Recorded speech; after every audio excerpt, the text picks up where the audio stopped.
Hey there. Tonight we're stepping back over 2,000 years, back to 55 BC, when the shores of Britannia were wild, untamed, and utterly terrifying to the most powerful army on earth. You're standing barefoot on cold pebbles, wearing nothing but wool and woad, a blue dye smeared across your skin in swirling patterns. Your hair is spiked with lime paste. Your chest is bare despite the autumn wind cutting across the cliffs of Dover. You can hear the waves crashing below, and somewhere out there beyond the morning mist, Roman galleys are slicing through the water. Julius Caesar, conqueror of Gaul, future dictator of Rome, is coming for you. He's brought 2 legions, 10,000 trained soldiers in gleaming armor, armed with short swords and discipline that has crushed every enemy from Spain to the Rhine. They expect another easy victory, another province to add to Rome's growing empire. But you're not afraid. You know these forests. You know these rivers. You know how to make invaders wish they'd never left their marble cities. Tonight, you'll learn how your ancestors, the ancient Britons, turned their own bodies into weapons of psychological warfare, how they used terrain as their ally, and how they sent Caesar scrambling back to Gaul not once, but twice. So, dim the lights, settling into your blankets, and let me take you back to a time when painted warriors made the Roman Empire blink. Let me know in the comments where you're watching from and what time it is for you. Now, let's begin. You wake before dawn, in a roundhouse that smells of smoke, damp straw, and the earthy scent of animal hides. The floor beneath you is packed dirt, covered with woven reed mats that do little against the cold seeping up from the ground. Your family sleeps around the central fire pit, your father, mother, 2 younger brothers, and your grandfather, whose snoring rattles the wattle and daub walls. Outside you can hear the village stirring, someone coughing, the creak of a wooden gate. You're 17 summers old, considered a warrior now, though you've never faced an enemy like the one approaching your shores today. A runner arrived last night, breathless and wild-eyed, with news that foreign ships had been spotted off the coast. Dozens of them, with red sails and bronze rans cutting through the waves. The elders gathered immediately. Your father returned grim-faced, speaking in whispering low tones with your mother. You caught fragments. Romans. Caesar. Prepared to fight. Now, as grey light filters through the smoke hole above, you know today will be different from every other day of your life. You rise quietly, careful not to wake your brothers, and step outside. The village, a cluster of 20 roundhouses surrounded by a wooden palisade, sits on a hillside overlooking the river valley. Beyond it, miles of dense forest stretch toward the coast. Mist clings to the treetops. You can see smoke rising from neighboring settlements, each one also waking to the threat. Your breath fogs in the cold air. Someone is already grinding grain. The rhythmic, stone on stone, provides an oddly comforting soundtrack to the tension crackling through the morning. Your father leads you to the gathering place, a cleared area in the village center where the largest oak stands, its trunk wider than 3 men with arms outstretched. Already 20 warriors have assembled, men ranging from 18 to 60, wearing similar wool tunics in shades of brown, green, and natural undyed cream. Some carry spears with iron tips. Others have shields made from wood and leather, painted with spirals and animal symbols. The village chieftain, Caradoc, stands with his back to the oak. He's a broad-shouldered man of 45 with grey, streaking his red hair and beard, arms covered in blue woad tattoos from decades of battles with rival tribes. Caradoc's voice carries authority as he speaks. The Romans have landed on the beaches of Dubris. Scouts report at least 50 ships, maybe more. They're building a camp on the shore, bringing horses and war machines we've never seen. The southern tribes are gathering at the sacred grove. We march within the hour. A murmur runs through the assembled warriors. You've heard stories of Romans, how they conquered the Gauls across the narrow sea, how their armies move like single creatures, how they build roads and walls and cities wherever they go. But stories are different from reality. Now they're here, on your island, and you'll have to face them. Your father hands you a spear, ashwood shaft as tall as you are, topped with a leaf-shaped iron point that catches the morning light. It's the same spear his father carried, and his father before him. The wood is smooth from generations of hands gripping it. Stay close to me, he says quietly. Watch the experienced warriors. Don't charge forward alone, no matter how brave you feel. Courage without wisdom is just an early death. You nod, throat tight, and test the weight of the spear. It feels both familiar and impossibly heavy. The march south takes most of the morning. Your village joins a growing stream of warriors from neighboring settlements, until over 200 men move through the forest trails like a river of wool and iron. You pass through territories you've never seen before. Clearings with standing stones older than memory. Streams that run clear and cold over smooth rocks. Groves where druids perform their mysteries. The path is well worn, from generations of tribal meetings, trading journeys, and previous wars against neighboring peoples. But this time, you're not fighting Catuvellauni or Trinovantes. You're facing something entirely foreign. An older warrior named Brennus walks beside you, his limp from an old injury giving his gait a distinctive rhythm. He's fought in tribal wars for 25 years and carries himself with the casual confidence of someone who's survived more battles than he can count. Romans fight different from us, he tells you, voice low enough that only nearby warriors can hear. They don't break formation. They don't charge wild. They move like they're one creature, shields locked, stabbing with short swords. Can't get them to chase, can't make them angry. It's unnatural. He spits to the side. But they're men. They bleed. And they've never fought on ground like ours, in forests this thick, against warriors who know every hill and stream. By midday, you reach the sacred grove, a clearing where 9 massive oaks grow in a circle, their branches forming a natural roof overhead. Here, the great gathering is taking place. Thousands of warriors from dozens of tribes fill the space, a sea of painted faces and raised spears. The noise is overwhelming. War cries, songs, the clash of weapons against shields, dogs barking, horses neighing. You see warriors from tribes you've only heard about in stories, each with their own patterns of dress and weapon styles. Some have chariots, lightweight wicker platforms pulled by small, fierce horses. Others carry enormous shields nearly as tall as themselves. The air smells of sweat, damp earth, and anticipation. At the center of the sacred grove stands the archdruid Divitiacus, a man so old that no one living can remember his youth.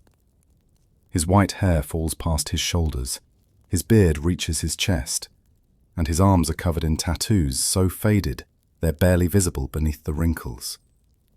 He wears robes of undyed wool and carries a staff of oak topped with crow feathers and strips of leather. His presence commands instant silence. When he raises his arms, even the dogs stop barking.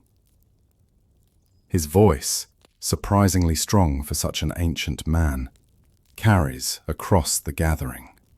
The Romans believe we are savages. They believe we are easily conquered. They believe their discipline will break our spirit. He pauses, letting the words sink in. They are wrong. A roar erupts from the gathered warriors. Thousands of voices raised as one, a sound that seems to shake the very trees. Divitiacus continues. Our ancestors have held this land for generations beyond counting. We know the spirits of every stream, every hill, every grove. The Romans bring their foreign gods and metal-clad soldiers, but they are far from home, fighting in a land that does not want them. We will show them what it means to face free peoples, defending their homeland.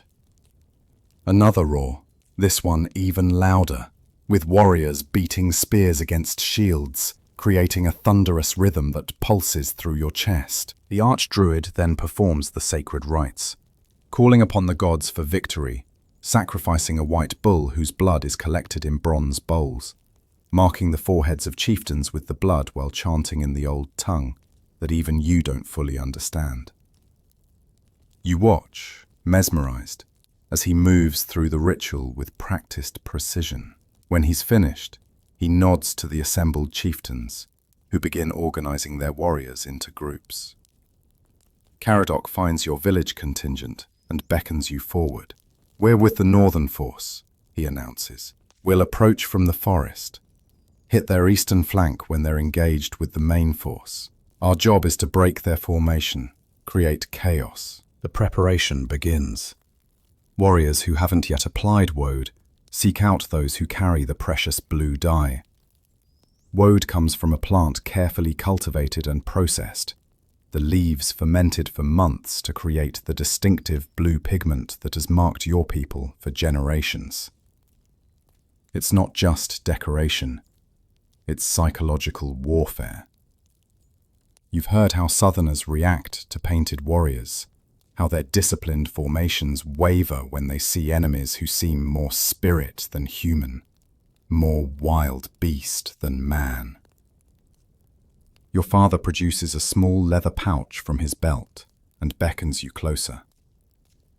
"Hold still," he says, dipping 2 fingers into the thick paste.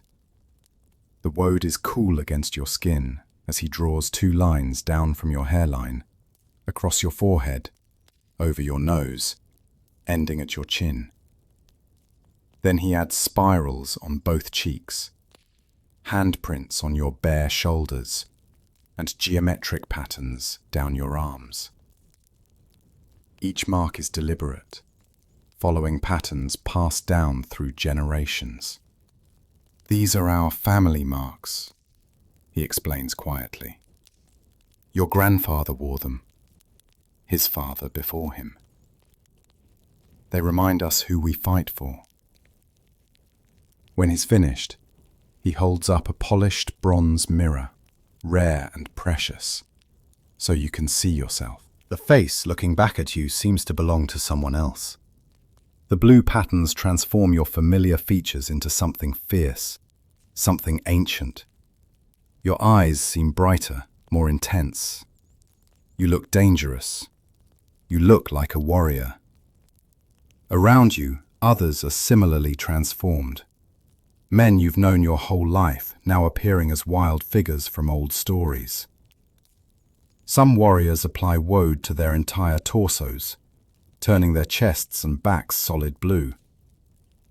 Others create intricate patterns of lines and dots. A few of the oldest warriors have permanent tattoos beneath the woad, blue marks driven deep into the skin with needles and ash. Marks they've earned through decades of survival and battle. By late afternoon, the warband is ready.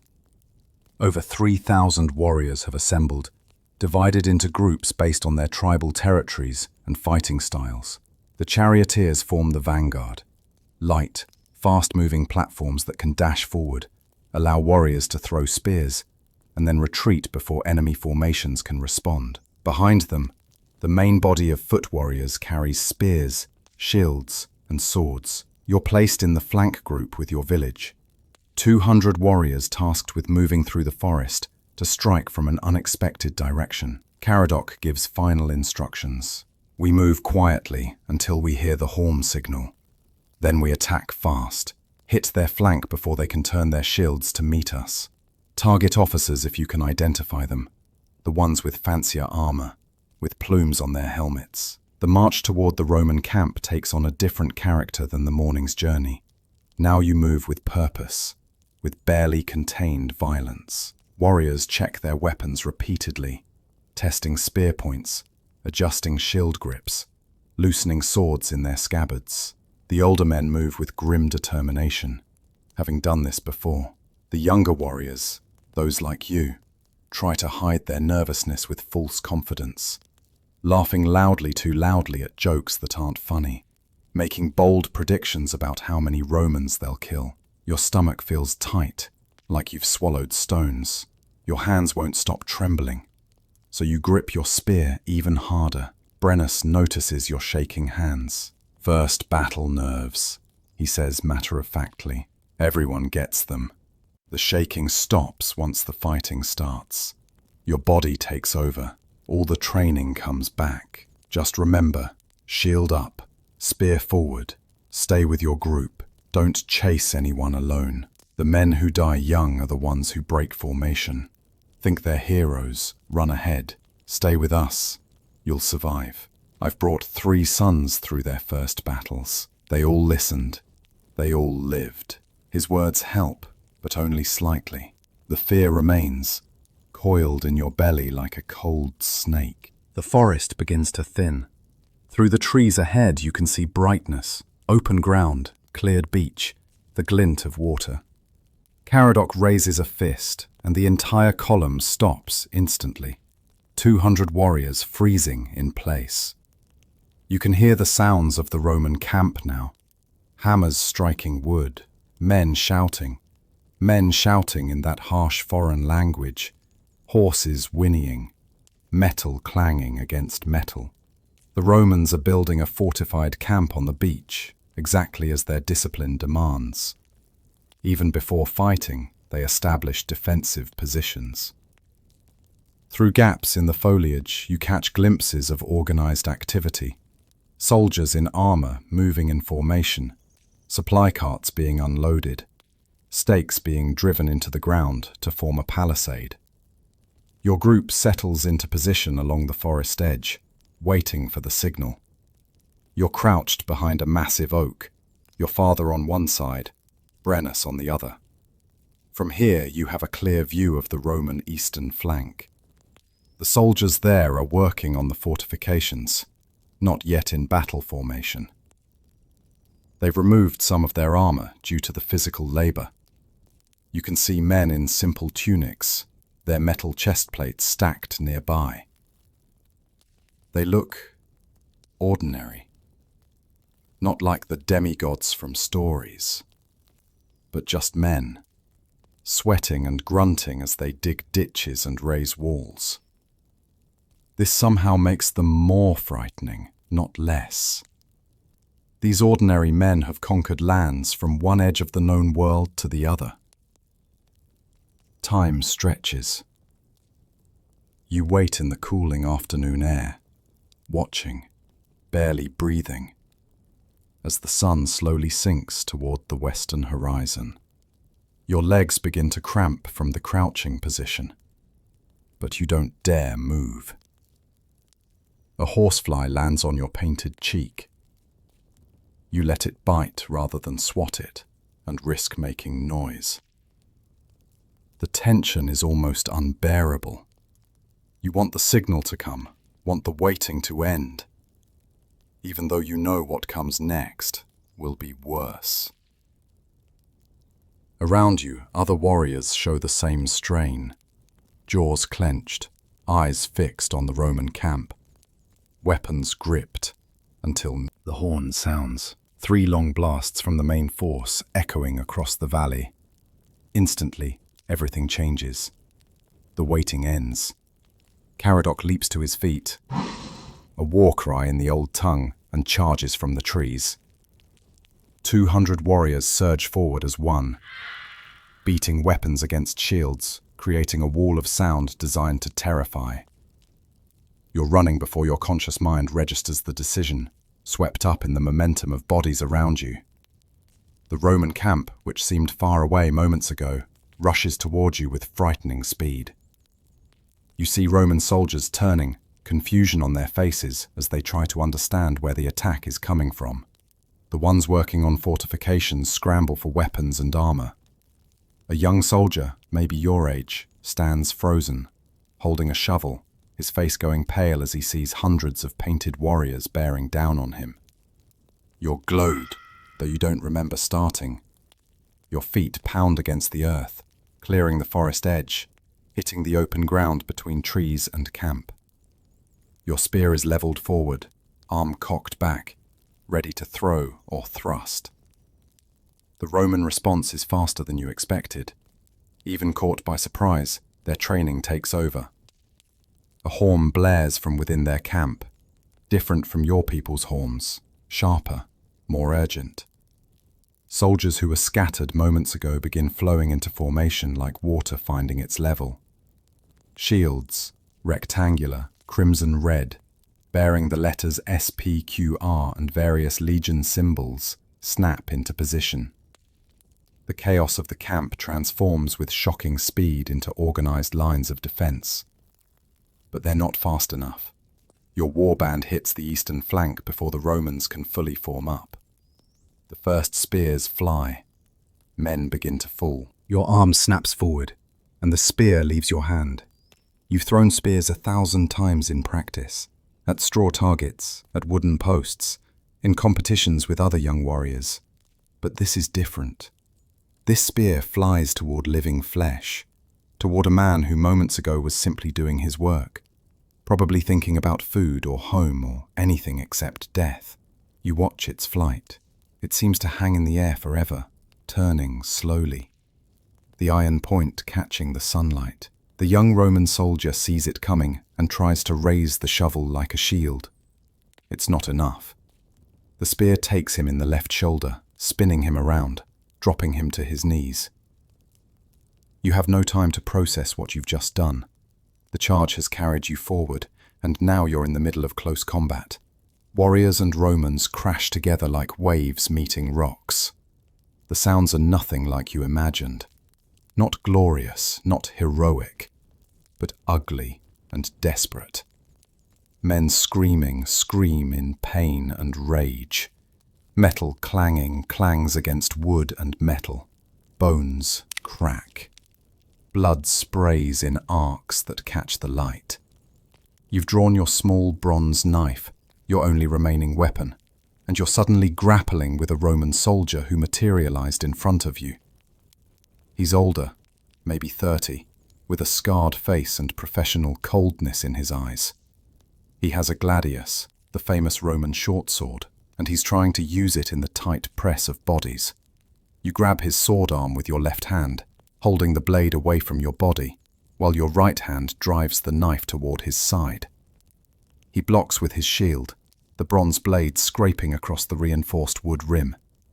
His strength is immense. Clearly he's been training with weights and drills since childhood. You're younger, faster, but he's more experienced. You lock eyes, close enough to smell the wine on his breath, close enough to see fear mixing with determination on his weathered face. Neither of you is winning. Your father's spear suddenly appears over your shoulder, driving into the Roman's neck. The soldier's eyes go wide, blood fountains from the wound, and he collapses. Your father yanks the spear free, grabs your shoulder, and pulls you sideways, just as another Roman sword whistles through the space where your head was a moment before. Stay close, your father roars over the battle noise. Don't fixate on single enemies. Keep moving. You nod, unable to speak, legs trembling from the close call. Your father has saved your life within minutes of the battle starting. You retrieve the bronze knife, slick with blood, and stay pressed against his back as he advances. The Roman formation is breaking. Your flank attack combined with the main assault from the front has created chaos in their partially constructed camp. Romans are disciplined fighters, but they're in unfamiliar territory, still unloading from ships, not yet fully organized. Your people exploit every advantage. Warriors dart between gaps in their shields, drive spears into exposed sides, trip soldiers, and fall upon them with knives and axes. The chariots wheel along the beach, their drivers showing impossible skill as they navigate rough ground at speed, while the warriors on the platforms throw spear after spear into Roman ranks. But the Romans are recovering. You hear their officers shouting commands, harsh, clipped Latin syllables that mean nothing to you, but everything to them. The scattered soldiers begin condensing into proper formation. 3 ranks deep, shields locked, swords ready. Once they form that wall, your people's advantages begin to diminish. Individual valor matters less against organized discipline. You see Brennus drive his sword into a gap between shields, then suddenly stumble backward. A Roman pilum, a throwing spear, buried in his thigh. He goes down hard, and 2 other warriors drag him away from the fighting, while he howlings in pain. The battle reaches a critical moment. The Romans have formed their testudo, the famous tortoise formation, where soldiers lock shields overhead and on all sides, creating a nearly impenetrable shell. Your people's spears and arrows bounce harmlessly off the overlapping shields. The formation begins to advance, slowly, methodically, pushing your warriors back step by step. This is what Brennus warned you about. The unnatural discipline, the inhuman coordination. Behind the shield wall, you can glimpse Roman soldiers stabbing out with their short swords. The gladii perfect for the tight quarters, where longer Celtic spears become clumsy. Caradoc recognizes the danger. He roars commands, and your warriors begin to retreat, not in panic, but strategically, pulling back toward the forest edge. The Romans maintain their formation, not breaking ranks to chase individual enemies. It's frustrating, fighting an enemy that refuses to react like humans, that won't let anger or bloodlust break their discipline. But your people have other advantages. As the Romans advance across the open ground, they're moving into prepared terrain. Your warriors suddenly split left and right, and the Romans step onto concealed pits, shallow holes covered with branches and leaves. Not deep enough to kill, but enough to break the formation's cohesion. Several Romans fall, twisting ankles, stumbling. The testudo wavers. Immediately, your warriors rush back in, targeting the gaps. Spears drive into the spaces between shields. Men scream. The formation buckles but doesn't break. Roman officers bark orders, and the shields lock again, tighter than before. But the Romans have stopped advancing. They've learned respect for the terrain, for the traps, for the enemy that seems to melt into the forest and strike from unexpected angles. Both sides settle into a tense standoff, warriors and legionaries eyeing each other across 30 feet of blood-soaked beach, both breathing hard, both taking measure. As the sun sinks lower, casting orange light across the blood-stained beach, both sides face the reality that neither has achieved decisive victory. The Romans have established their beachhead, but failed to break out from it. Your people have failed to drive them back into the sea. The fighting gradually subsides, not by agreement, but by exhaustion. Warriors and soldiers alike recognize that continuing in darkness would be suicide, turning organized combat into confused slaughter, where friend and enemy become indistinguishable. The Romans pull back into their fortified camp, dragging their wounded and dead. Your people retreat into the forest, doing the same. The walk back to the gathering point is nothing like the confident advance this morning. Warriors limp, supporting wounded comrades. Some carry stretchers made from cloaks and spears, bearing men too injured to walk. The sounds now are groans of pain, quiet weeping, and the occasional prayer to gods for healing or mercy for the dying. You help carry one end of a stretcher bearing a warrior from a neighboring village. You don't know his name, but he has a Roman sword wound across his chest, deep and terrible. He's conscious, his face grey with pain, gripping the cloth beneath him until his knuckles are white. He doesn't speak, just breathes in short, sharp gasps. When you reach the sacred grove, it's been transformed into a massive field hospital. Druids and wise women move between the wounded, examining injuries, applying poultices, binding wounds with clean linen strips. The smell of blood is overwhelming, mixed with medicinal herbs, yarrow, comfrey, willow bark, being brewed into healing drinks. Men scream as arrows are pulled from flesh, as broken bones are set, as deep wounds are cauterized with hot iron. You set down the stretcher as gently as you can, and a druidess immediately kneels beside the wounded man, her hands moving with practiced efficiency. She glances at you, sees the exhaustion in your eyes, and points toward a fire where warriors are gathering. "You're whole. Go. Let me work." As night fully descends, the chieftains gather to assess the situation. You sit with your father and the other men from your village, close enough to hear Caradoc's report to the assembled leaders. The numbers are grim. Your people have lost over 300 warriors dead, with twice that number wounded, some of whom will die before morning. The Romans suffered similar casualties, maybe more, but they have more men to spare.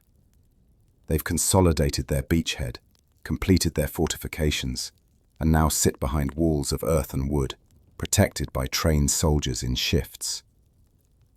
"We hurt them," Caradoc says, his voice carrying across the hushed gathering.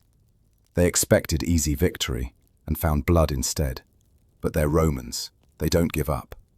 Caesar didn't come here to be turned back by one battle. He'll land more troops, bring more supplies. We need reinforcements from the western tribes, from the north. We need to hit them again before they're fully established." The discussion continues. Debates about strategy, about whether to attack again immediately or harass them with raids, about sending messengers to distant tribes. You barely follow it, exhaustion pulling at your consciousness like a physical weight. Your father eventually leads you away from the fire to a quieter spot beneath one of the great oaks. Someone has spread furs and cloaks to create makeshift beds. You collapse onto one, every muscle crying out in relief. Your father sits beside you, and for a long moment, neither of you speaks. Then he says quietly, softly, "You fought well. You listened. You stayed close. You survived. Your first battle." He pauses, his weathered hand gripping your shoulder. The fear doesn't go away, you know. Anyone who tells you it does is lying. You just learn to function despite it. Today, you did that. I'm proud. His words break something loose inside you, and suddenly you're shaking. Not from cold, but from the release of all the terror you held at bay during the fighting. You wake before dawn to the sound of horns, not the attack signal, but the assembly call. Every warrior capable of standing is summoned to council. You rise stiffly, every movement sending fresh waves of pain through abused muscles. Your father hands you the last of the hard bread and some dried meat. You chew mechanically, washing it down with water from a communal bucket. Around you, other warriors prepare themselves, some rewashing and reapplying woad, others checking weapons. Most simply trying to wake their bodies enough to function. The wounded who cannot rise watch with haunted eyes, knowing they'll miss whatever comes next. The council's decision is announced by Divitiacus himself. The warriors will harry the Roman camp throughout the day with small raids, preventing them from establishing supply lines or resting properly, while messengers have been sent to every tribe within 3 days' march. calling for more warriors. The Romans fight with discipline and formation, the archdruid declares. We will fight with knowledge of our land and guerrilla tactics. Let them hold their beach. We will make it a prison. Every foraging party they send out, we destroy. Every supply ship that lands, we harass. Every night, we attack their sentries. We will bleed them slowly until reinforcements arrive, then crush them completely. The strategy makes sense, but it means days or weeks of continuous low-level combat. No decisive battle, just constant danger. Your father explains it to you as the village contingent gathers. It's how we've always fought invaders. We don't face them head-on if they're stronger. We make them exhausted, paranoid, desperate. We turn their discipline into a cage that traps them. Caradoc assigns your group to one of the harassment teams. 20 warriors, including you, will circle around to the Roman camp's northern approach and ambush any supply or scouting parties that venture out.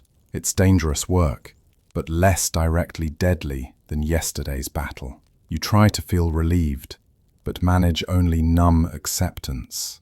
Your harassment team moves through the forest, on paths only locals know, game trails worn by deer over centuries, stream beds with banks solid enough to walk, ridgelines that offer views without exposing silhouettes. You travel in single file, spacing yourself so that a single Roman pilum couldn't hit multiple targets.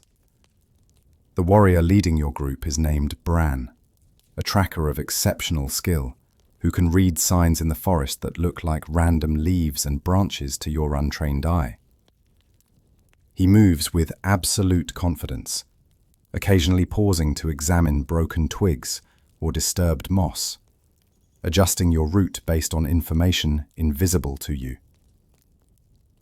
By mid-morning, you're in position, overlooking a stream where Roman scouting parties must cross if they explore northward from their camp. Bran has chosen the spot perfectly. Thick underbrush provides concealment. The stream forces anyone crossing to slow down and watch their footing.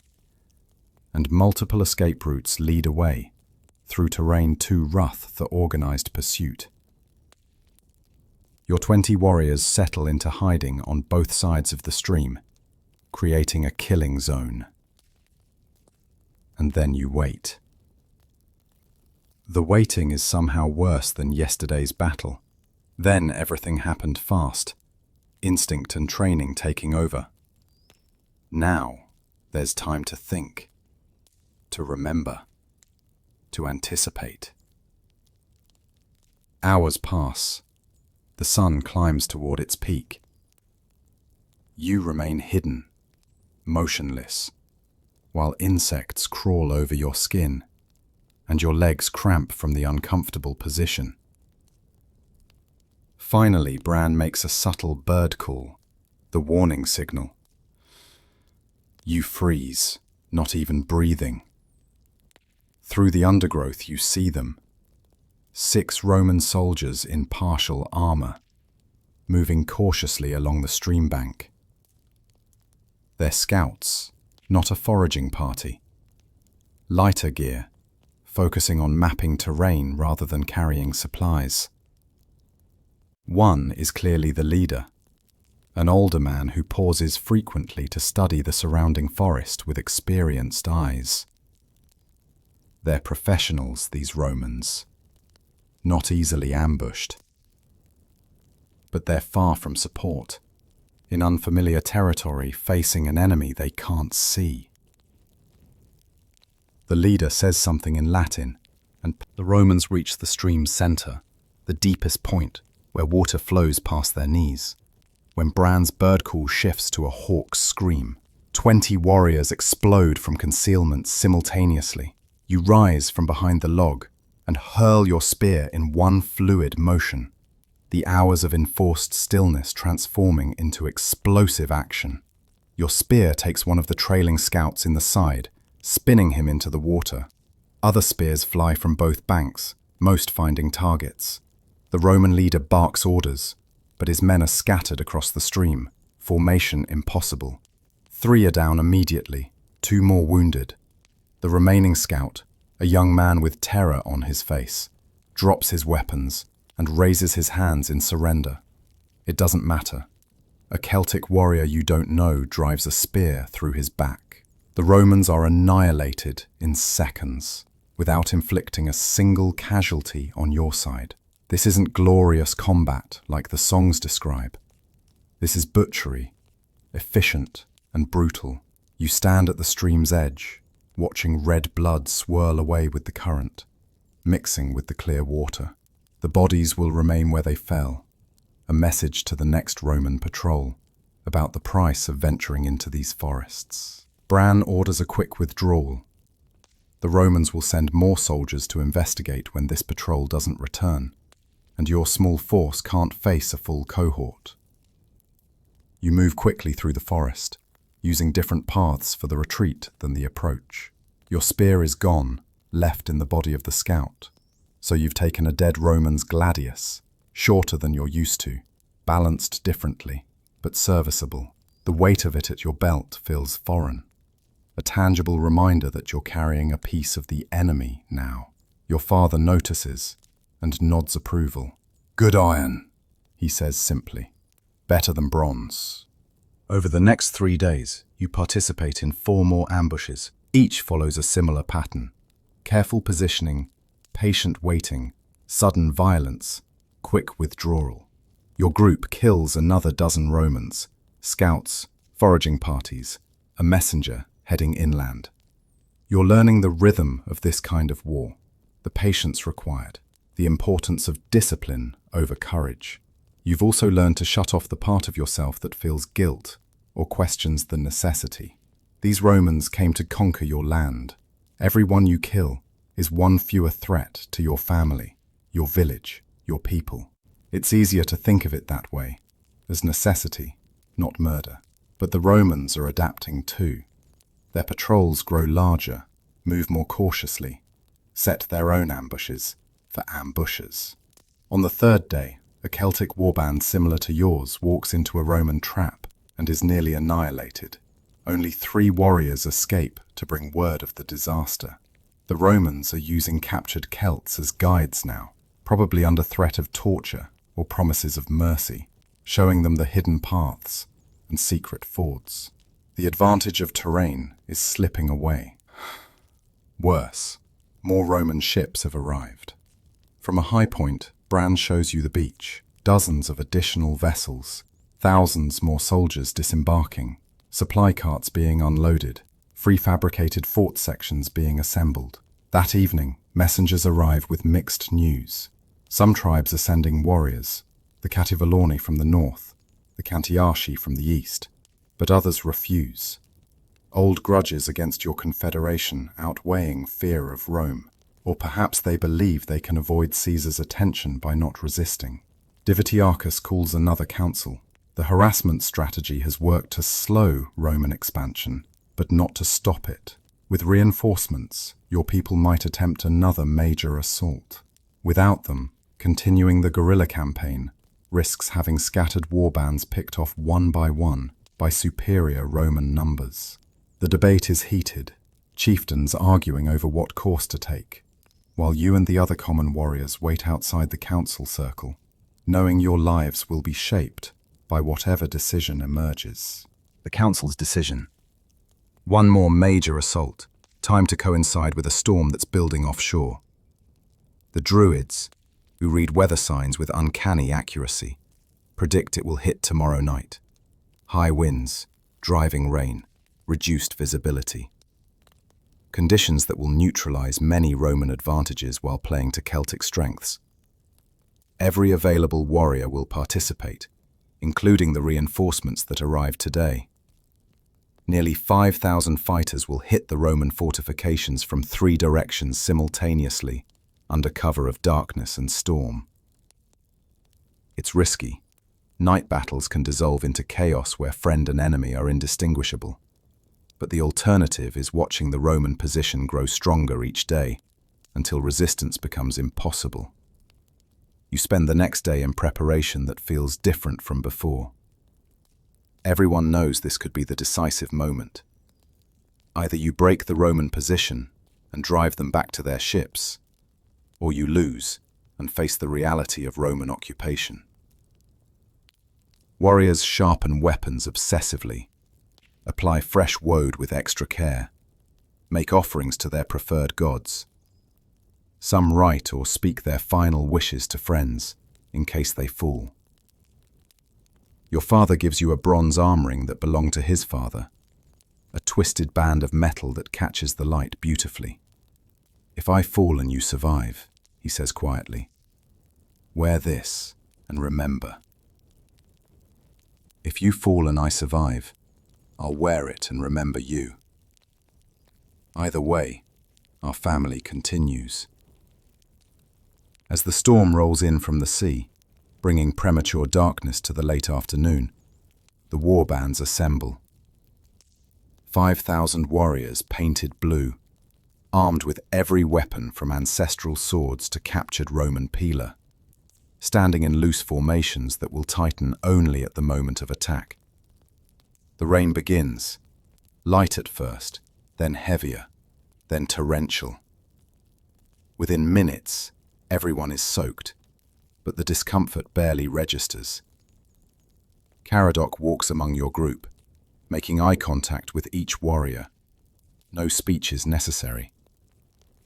He stops before you, studies your face, and nods once.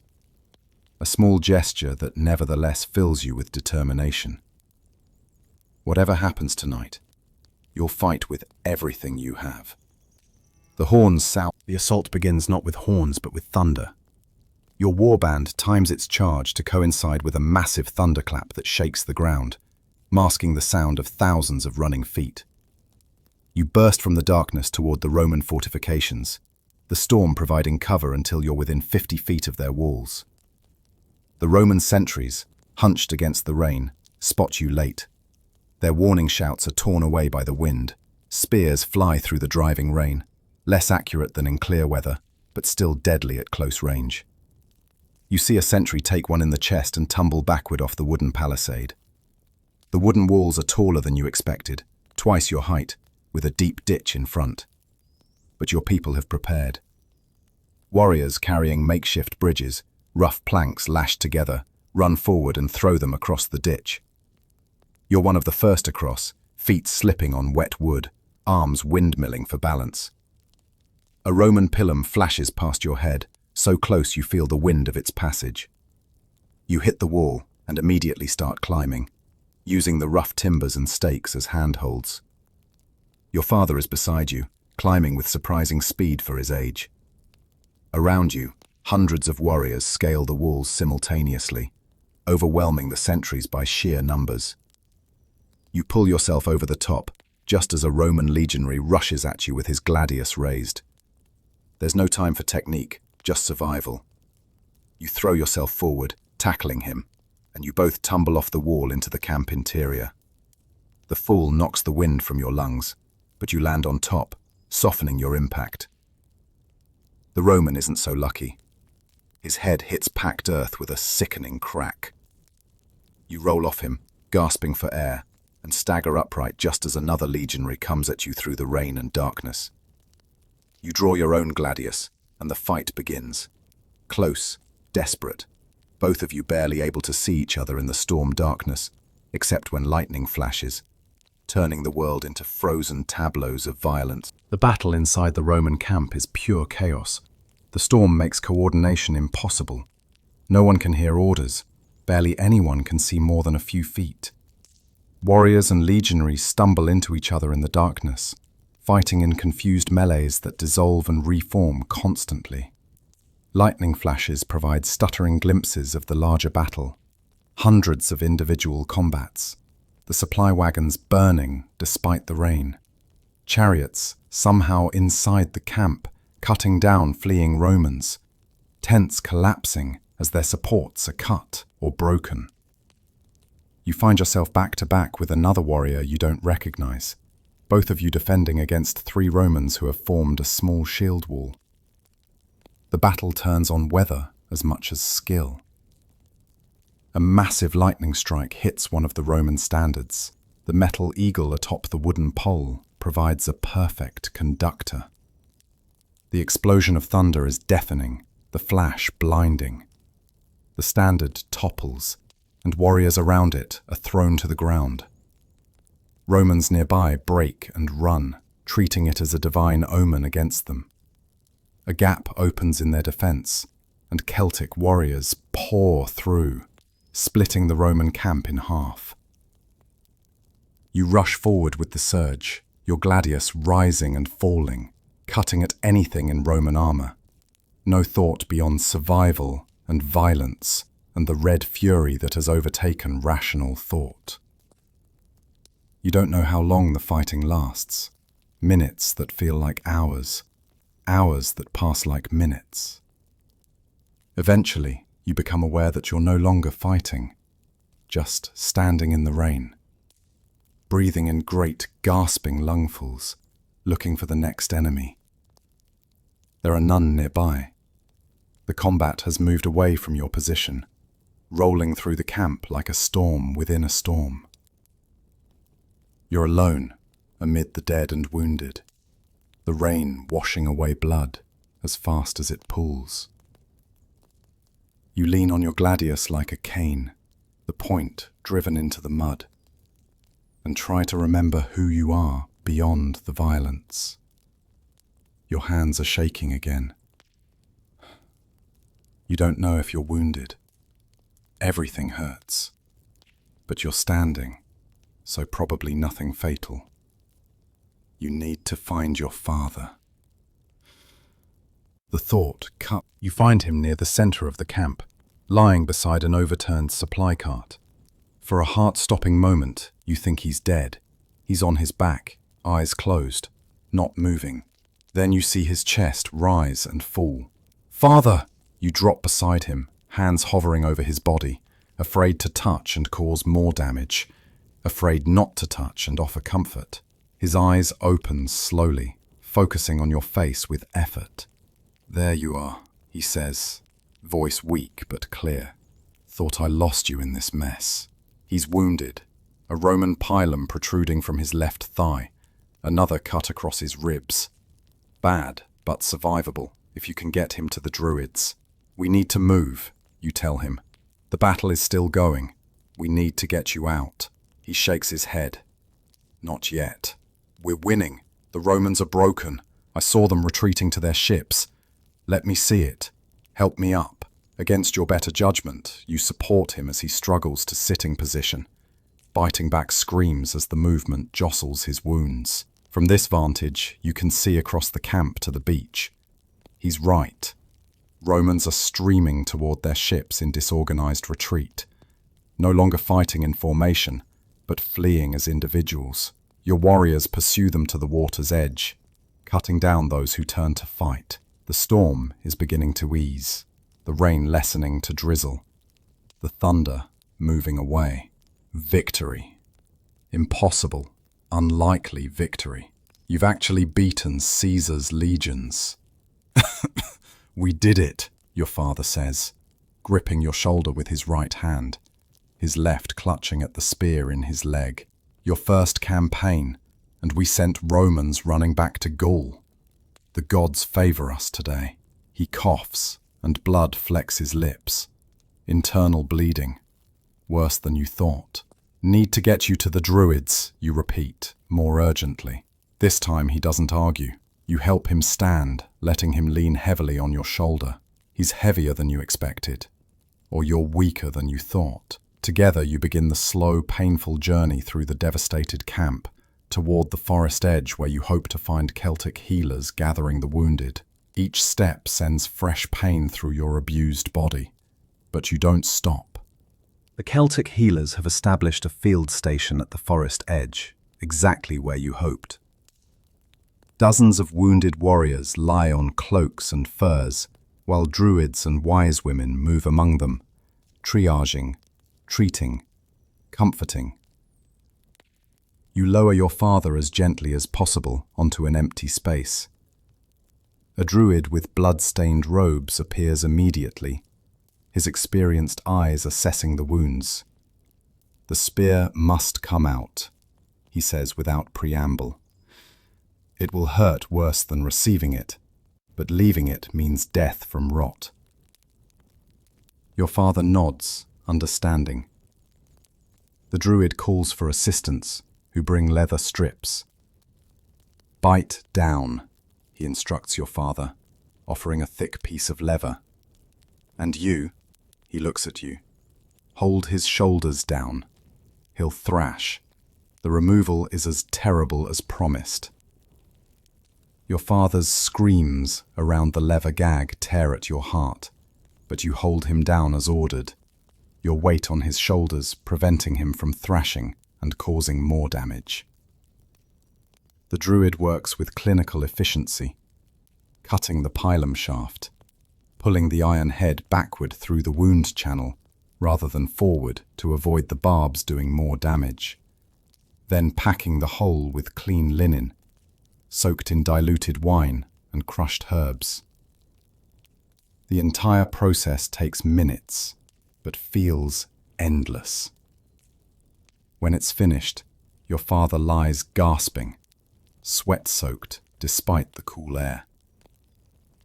"The leg will heal," the druid pronounces. "The rib wound is shallow. He's strong. He'll survive. But no fighting for at least 2 full moons." You sit beside your father as the druid moves to the next patient. Around you, similar scenes play out. Wounds treated, warriors comforted, some saved, some dying despite the healer's skills. The battle is truly over now. Scouts return with reports. Caesar's fleet is pulling away from shore. The Romans abandoning their fortifications, retreating across the narrow sea back to Gaul. They'll be back. Romans don't accept defeat permanently. You wake to full daylight, disoriented, unsure how much time has passed. Your father is awake beside you, watching the activity in the camp. "Few hours," he answers your unasked question. "You needed sleep." "So did I, but the pain won't let me. His colour is better than last night, though he's clearly still in significant pain. The field hospital has organised itself. The most seriously wounded moved to more sheltered positions. The dead arranged respectfully for funeral rites. The walking wounded helping with tasks. The atmosphere is strange, not quite celebration, not quite mourning, something in between. You've won a battle but know the war isn't over. Caesar will return with more men, better preparation, deeper determination. Caradoc appears, limping but alive, his left arm in a sling. He moves through the wounded warriors, speaking briefly with each, learning their condition, offering words of encouragement or comfort as appropriate. When he reaches you and your father, he squats down with a grunt of pain. "We lost 300 in the night assault," he reports quietly. "Another 200 too wounded to fight again. But the Romans lost more. We counted over 600 bodies in their camp, and more drowned trying to reach their ships in the storm. Caesar himself barely escaped. My warriors nearly took him, but his guards surrounded him and fought like demons to get him to a boat. He'll be back," your father says. "It's not a question." Caradoc nods. "Next year, maybe the year after, with more legions, more supplies, more intelligence about our tactics. Today we celebrate victory, but tomorrow we prepare for the next round." He looks at you directly. "You fought well. Multiple warriors told me about a young fighter with a bronze arm ring who held the center, who refused to break when others fell around him. That was you, yes?" You nod, uncomfortable with the praise. Your father should be proud. Your village should be proud. You've become a warrior. He claps your shoulder, gently, aware you're injured, and moves on to the next group. The funeral rites are held that evening. 300 warriors died in the final assault, and each must be honored properly. The druids build a great pyre from fallen timber, arranging the bodies with care, placing weapons beside them for the journey to the other world. Families who can reach the site in time come to say final words. You see mothers weeping over sons, wives over husbands, children too young to understand why their fathers won't wake up. The grief is overwhelming, a collective wound that no druid can heal.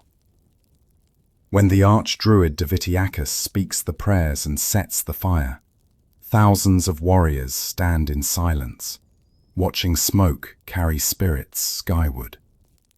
Your father can't stand for the ceremony, so you stand for both of you, bearing witness. Among the dead you recognize faces, the warrior who fought back to back with you during the assault, name unknown. Brennus, the veteran who gave advice before your first battle, who died of his wounds during the night. Young warriors your own age who you trained with, who marched beside you, who will never see another sunrise. The weight of survival settles on your shoulders. Why are you alive when they're not? No answer comes, only smoke and flames and the low chanting of druids sending warriors to the afterlife. The next morning, warriors begin the journey home. Your village contingent, now 15 warriors where it was 20 before, travels slowly to accommodate the wounded. Your father rides in a cart pulled by a borrowed pony, sharing space with 2 other men too injured to walk. You walk beside the cart, the gladius at your belt, the bronze armring on your arm, carrying your father's spear since he can't.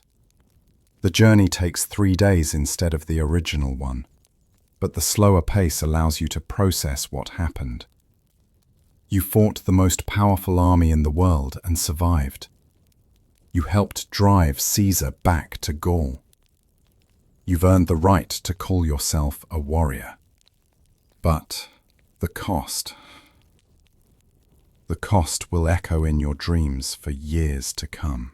The village comes into sight on the 3rd day, and you're struck by how small it looks, how peaceful, how unchanged while you've been transformed.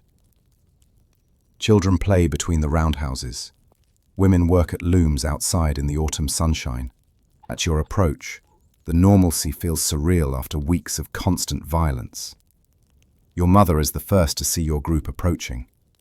Her face goes through emotions in rapid succession. Relief at seeing you alive, fear at seeing your father in the cart, worry at the condition you're both in. She runs down the path, and for the first time since you left, you feel like crying. You don't. You've learned to keep emotions locked tight, but the urge is there.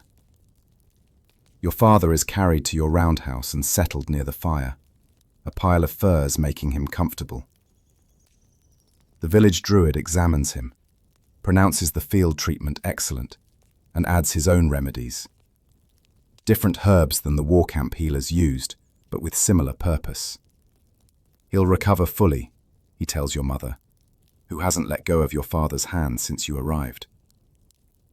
The young one too, the druid adds, looking at you, though both carry wounds that won't show on skin. Give them time. Time and normal life. That's the best healing. Your mother insists on examining your injuries herself, unwrapping the field bandages and applying her own poultices, about the quality of war camp medicine, while tears run down her face. That night, you lie on your sleeping mat, staring at the smoke hole, unable to sleep despite exhaustion.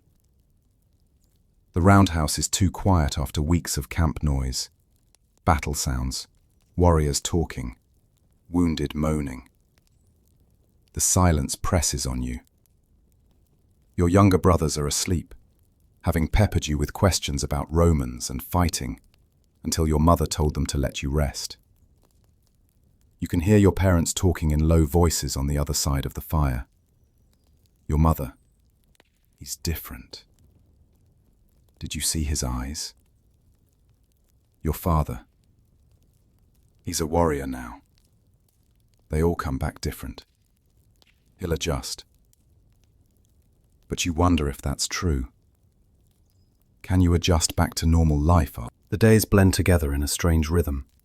Your father heals slowly but surely, progressing from lying down to sitting, from sitting to standing with support, from support to limping around the roundhouse unaided.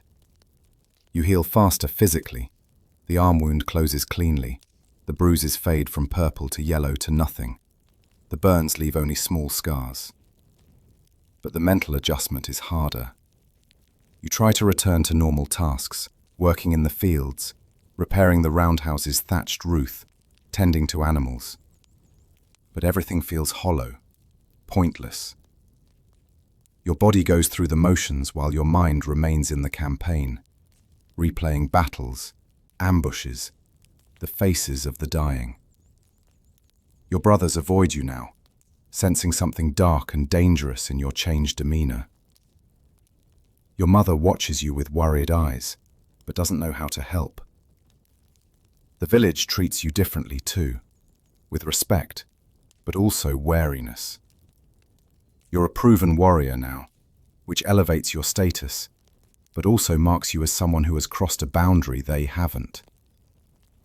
Other young men who didn't go to war look at you with mixtures of envy and relief, glad to be unmarked by violence, but aware you've experienced something they haven't, something that makes you more than they are. The turning point comes when Brennus's widow visits your roundhouse. She's a woman of middle years, worn by hard life, now facing harder future without her husband's support. She brings a small cloth bundle, Brennus's personal effects recovered from his body.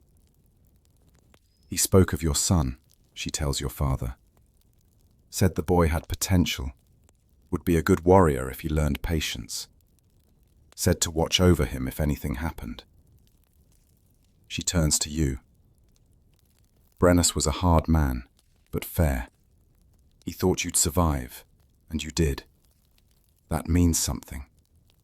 Don't waste it by drowning in memories. Honor him by living well. She presses the bundle into your hands.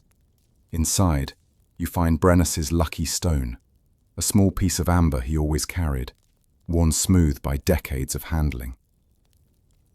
You close your fingers around it, feeling its warmth, and something in your chest loosens slightly. Winter comes, bringing with it the season when warriors don't fight. Campaigns cease, tribes settle into their territories, and life contracts to the immediate concerns of staying warm and fed. You find purpose in preparation, working with the village smith to maintain weapons, including your gladius, which receives admiring examination from craftsmen who've never seen Roman workmanship up close. You practice with other warriors who went to war, running through drills and techniques, keeping skills sharp for when Caesar inevitably returns.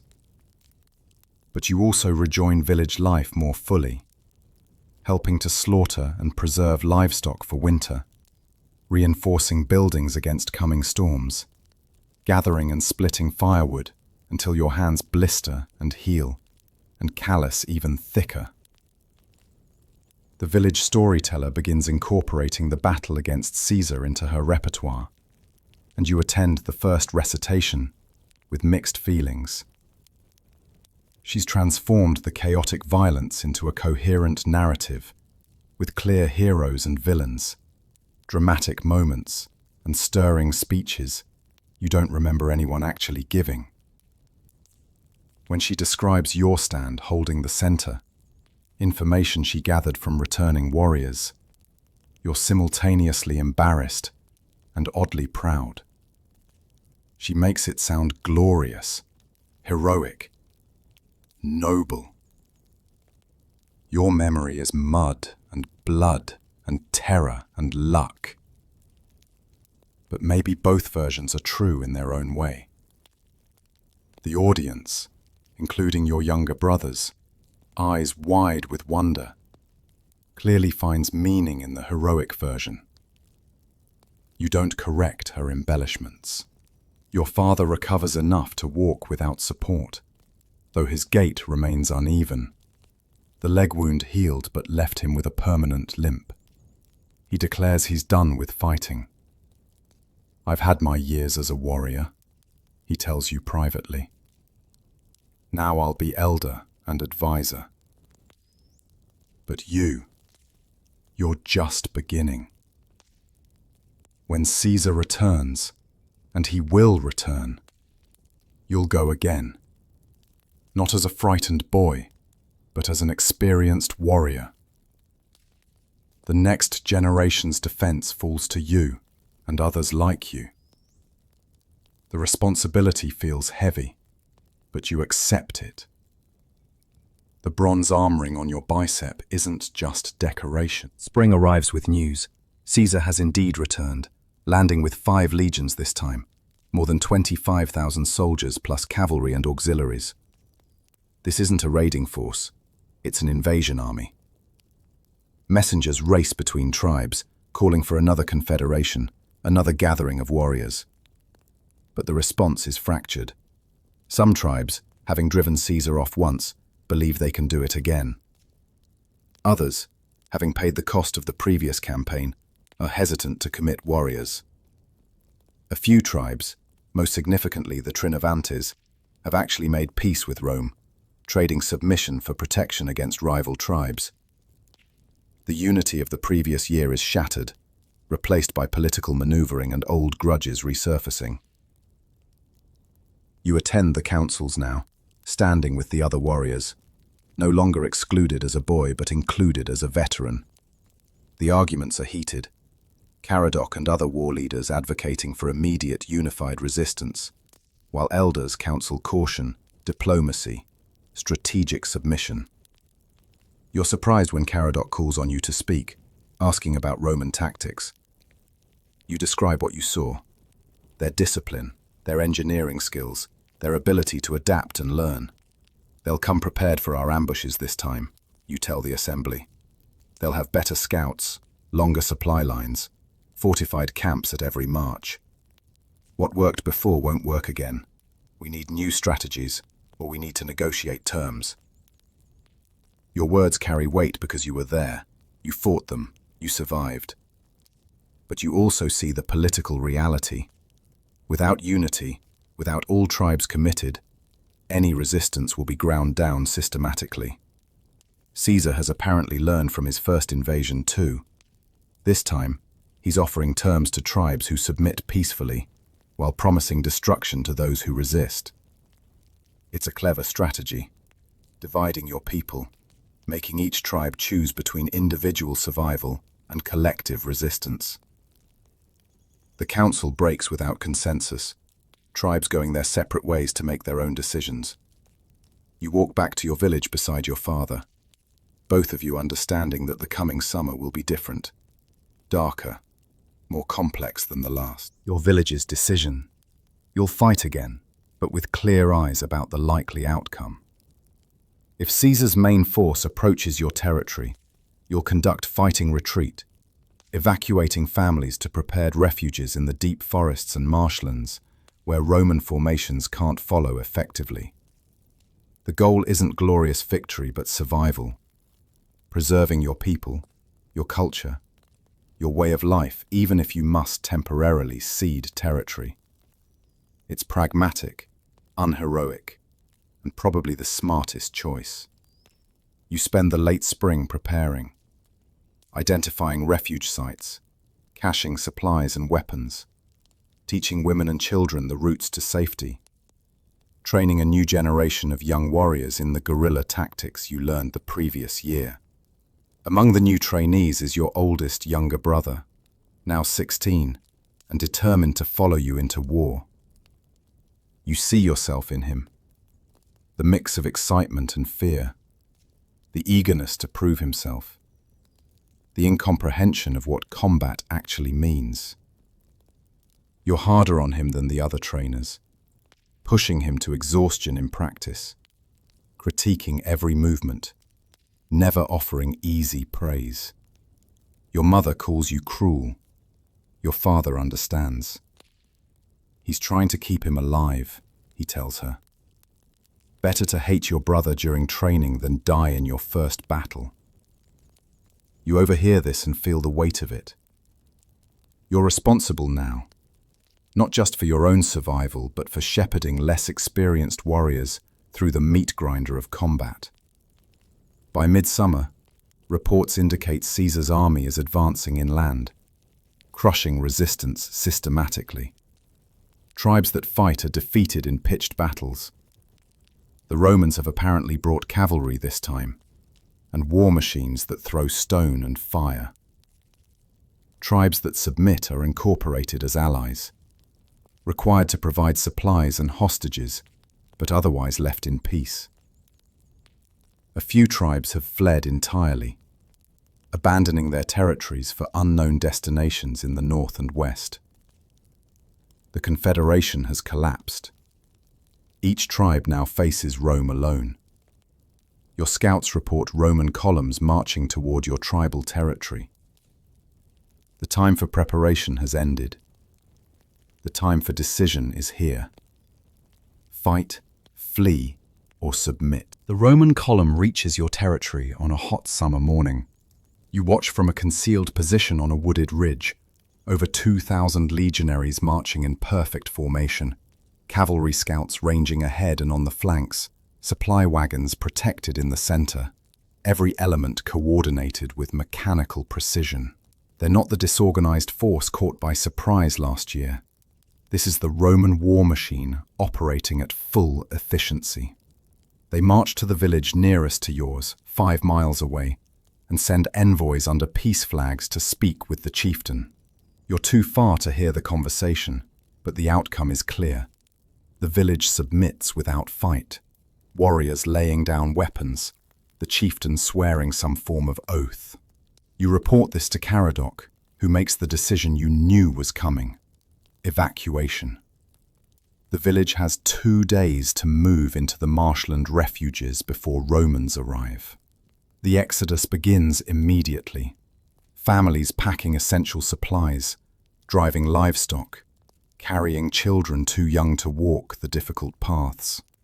You coordinate the warrior rearguard, ensuring everyone gets away safely, while preparing to delay any Roman pursuit.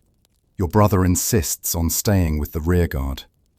You don't argue, knowing he needs to prove himself, and knowing you can watch over him better if he's where you can see him.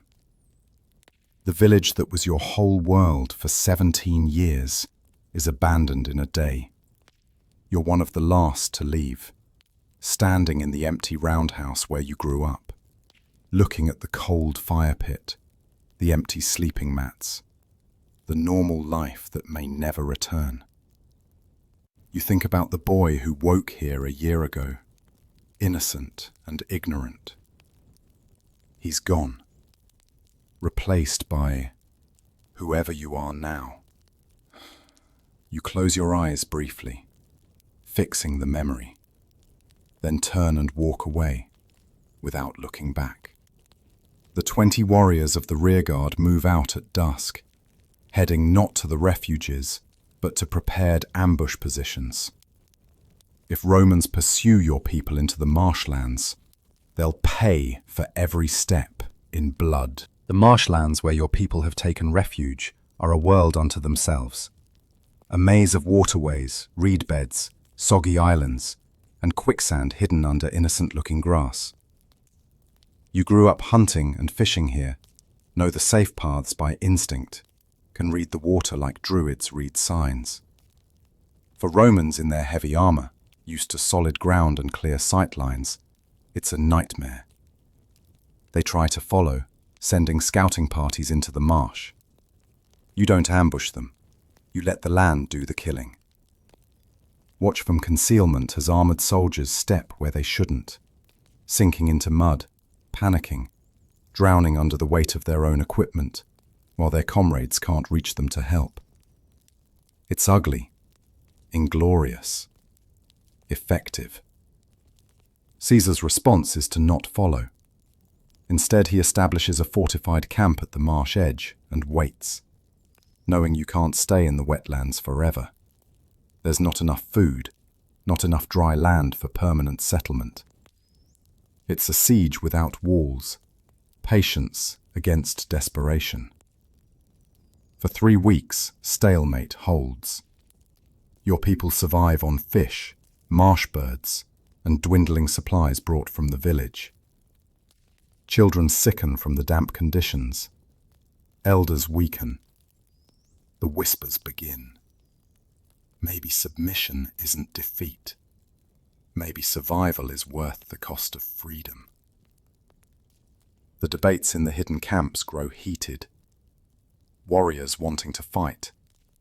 Families wanting safety. Chiefs trying to balance irreconcilable demands. You're torn. Your warrior's pride demands resistance. But you see the suffering around you. Children crying from hunger. Your mother's face drawn with worry. Pregnant women struggling in the harsh conditions. The romanticized notion of glorious resistance crashes against practical reality. You're slowly dying in a swamp, while Romans wait, comfortable in their camps, eating well, sleeping dry. Your father settles it, resolute. We can't win this way. We either attack, try to break their camp and drive them off, or we negotiate terms. We can't just hide and hope they leave. Caradoc calls a council. The decision. The approach takes hours, moving silently through marsh water, following paths only locals know, circling wide to come at the Roman camp from an unexpected direction. By the time you reach the forest edge overlooking their fortifications, it's deep night, only stars providing light. The Roman camp is impressive even by their standards. Proper walls of earth and timber, watchtowers with sentries, regular patrols, all the military discipline that makes Rome so effective.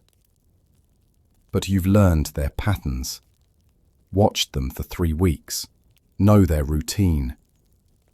The sentries change at certain intervals, leaving brief windows of reduced alertness. You wait for the right moment, willing to spend hours in cold water if necessary for the best opportunity. The signal comes. 3 owl calls. Caradoc's sign that the diversionary force is in position on the opposite side of camp. You rise from the water like swamp spirits, 50 warriors moving in silence toward the walls. You've made simple ladders from marsh reeds, light, quiet, disposable. The first warriors scale the walls and take out sentries with knives, giving no time for alarms. You're over the wall moments later, dropping into the camp interior, gladius in right hand, Celtic sword in left, ready for the chaos you know is coming.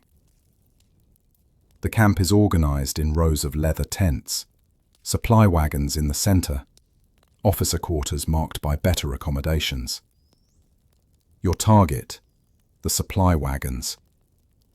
Burn them, create panic, withdraw before the Romans can organize.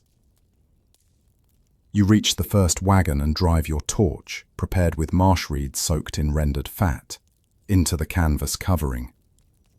It catches immediately, flames spreading fast. Around you, other warriors do the same. Within moments, multiple fires are burning, growing, merging. Now the alarms sound. Roman horns blaring, officers shouting, soldiers tumbling from tents in various states of readiness. Your group doesn't wait to fight. You've achieved the objective. Time to withdraw. But the retreat path is blocked. Romans have formed up faster than expected, creating a shield wall between you and the retreat back to the marsh is running battle.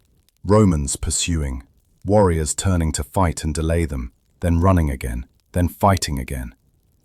You've lost track of your brother in the chaos, and the fear for him is knife in your gut, but you can't stop to search. 20 warriors make it to the tree line. 30 don't. You crash into the marsh water and keep going, using paths that Romans can't follow in darkness, hearing their frustrated shouts behind you as they stop at the water's edge, unwilling to pursue into the lightless swamp. The sounds of pursuit fade. You're moving on instinct now, exhausted beyond thought, following muscle memory back to the refuge. When you finally stumble into the hidden camp, your mother rushes to you, and behind her, thank the gods, your brother, alive. Wounded in the shoulder but alive. The raid's cost becomes clear in morning light. 30 warriors dead or captured, including Caradoc. You saw him fall, surrounded by Romans, who beat him down with shields and took him alive, probably for interrogation or execution. The supply wagons you burned were quickly replaced by others the Romans had stockpiled. The attack achieved nothing strategically, cost you warriors you couldn't afford to lose, and eliminated the leader who held the resistance together. The hidden camps dissolve into despair. Some families begin slipping away individually, returning to submit to Romans rather than die slowly in the marsh. You can't blame them. You're tempted yourself. Your father takes charge in Caradoc's absence, calling the remaining warriors together. 23 are left, most wounded to some degree. We can't fight anymore, he says simply. We can keep hiding, watch more children sicken and die, lose more warriors to desperate raids. Or we negotiate terms. We fought well, we hurt them, but we can't win. The words hang heavy in the damp air. You feel the weight of defeat settling on your shoulders. This isn't how the songs said it would end. You expected glorious victory or heroic death, not this slow grinding down into submission. But your father is right. Continuing means watching your people die for pride. The negotiations are conducted through intermediaries, a druid who speaks Latin and a Roman officer who speaks broken Celtic. Your people's terms are simple. You'll submit to Caesar's authority, provide hostages to ensure compliance, and pay tribute. In exchange, your lives are spared, your families can return to your lands, and you retain local governance under Roman oversight. The Romans agree easily. They want submission, not extermination. Caesar apparently prefers cooperative provinces to rebellious wastelands. The formal surrender happens 3 days later. Your father and the remaining senior warriors meet Roman officers at the forest edge, lay down weapons, and swear oaths you barely understand, but mean you're no longer free people. You're required to attend as one of the hostages, young warriors of good families, held to ensure tribal compliance. If your people rebel again, you'll be executed. 10 of you are selected, including your brother, who volunteered to spare your father the choice of which son to send. You're marched to the Roman camp under guard, seeing for the first time from inside what you attacked from outside. It's impossibly organized. Streets laid out in perfect grid, buildings constructed to identical specifications, everything labeled and ordered. Even after the fire damage from your raid, the camp functions with mechanical efficiency. You're processed like supplies. Names recorded, descriptions noted, personal effects catalogued, then assigned to a guarded tent with the other hostages. The first night as a prisoner, you lie on a proper cot, more comfortable than anything in the marsh, and struggle with conflicting emotions. Relief that the fighting has ended, that your family is safe. Shame at defeat, at surrender. Anger at circumstances that forced this choice. Curiosity about Romans as people rather than enemies. The guard outside your tent is young, maybe your age, and when he thinks no one is watching, his professional demeanor slips, and he just looks tired and homesick. You realize he's as trapped by circumstances as you are, a soldier, following orders, far from home, serving an empire that cares nothing for individual lives. The revelation doesn't change anything, but it complicates your hatred. The days as a hostage blend into routine. You wake at dawn when Roman horns sound. You eat what you're given, better food than you had in the marsh, which adds to your complicated feelings. You're allowed to exercise in a designated area under guard to maintain your health, since healthy hostages are better leverage. You're not tortured or abused. Rome apparently understands that mistreating hostages breeds rebellion, while treating them well encourages cooperation. You watch Roman soldiers train, seeing firsthand the drills that create their feared discipline. It's enlightening and depressing. They practice the same movements hundreds of times until they're automatic, removing thought from combat, turning men into components of a larger machine. You begin to understand why you lost. Not because you weren't brave, your warriors were at least as courageous as any Roman. Not because you weren't skilled. Individually, Celtic warriors often match or exceed Roman soldiers in personal combat ability. You lost because Romans fight as a system, not as individuals. Their strength isn't in heroes, but in organization, in supply lines and engineering, in the patience to build proper camps every single night, in the discipline to maintain formation even when terrified. It's a depressing realization. All the painted faces and war cries in the world can't overcome systematic, organized efficiency. You're watching the future conquer the past, and the past, your past, doesn't have answers to the challenges the future brings. Your brother struggles more than you with captivity. He's younger, angrier, less able to swallow pride and accept reality. He makes futile gestures of resistance, refusing food until forced, insulting guards in Celtic they don't understand, damaging his cot in small ways. You try to counsel patience. We're alive. Our family is alive. That's what matters. This anger will just get you killed. But he doesn't listen, can't listen. One night he attempts escape, making it past the first guard before being tackled and beaten. He's not killed. Again, dead hostages have no value. But he's moved to isolated confinement, and you don't see him again for days. When he returns, something in him is broken. He no longer resists. He barely speaks. You've lost him in a different way than death, and it cuts deeper. After a month, Caesar himself visits the camp. You've never seen him before. During battles, he was a distant figure, a name more than a person. Now he walks through the hostage area with his retinue, inspecting Rome's assets. He's older than you expected, maybe 50, with thinning hair and the lean build of a man who lives on campaign. His eyes are intelligent, calculating, missing nothing. He stops before you and your brother, speaks in Latin to his translator, who asks in Celtic, "These are the brothers? The ones who fought at the supply wagons?" You nod. Caesar looks at you for a long moment, then says something else. The translator. "The general says you fought well. Bravely. Stupidly, but bravely. He asks if you understand yet why you lost. You surprise yourself by answering in broken Latin, the words you've been learning. Disciplina. Ordo. We. Brave. You. Organized." Caesar's eyebrows rise.